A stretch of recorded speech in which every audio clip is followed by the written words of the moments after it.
Hello friends, నేను మీ బాంబే వార్తకను. బెండకాయ అంటే ఎవరికి ఇష్టం ఉండదు చెప్పండి. బెండకాయను గ్రేవీ కర్రీ ఎలా తయారు చేసుకుందామో చూద్దాం రండి. ఎప్పుడు వేపుడే కాకుండా బెండకాయతో ఇలా గ్రేవీ కర్రీ చేసుకోండి. 1/2 కేజీ బెండకాయలను శుభ్రంగా వాష్ చేసుకొని పొడి క్లాత్తో తుడిచి పక్కన పెట్టండి. లేతగా ఉండే 1/2 కేజీ బెండకాయలను తీసుకొని వీటిని వీడియోలో చూపిస్తున్నట్లు కట్ చేసుకొని పక్కన పెట్టండి.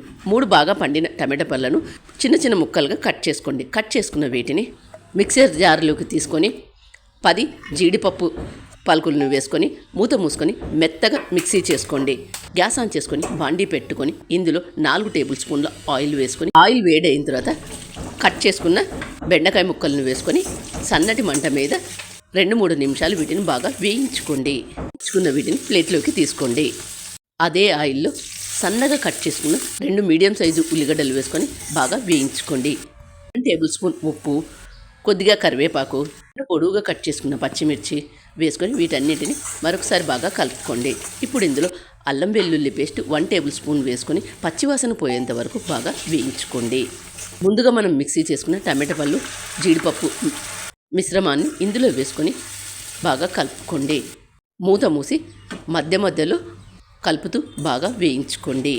ఇందులో 1/2 టేబుల్ స్పూన్ పసుపు, 2 టేబుల్ స్పూన్ల కారం, వేయించిన జీలకర్ర పొడి 1 table spoon, 1/2 table spoon garam masala, ధనియాల పొడి వేసుకొని వీటన్నింటిని బాగా కలుపుకోండి.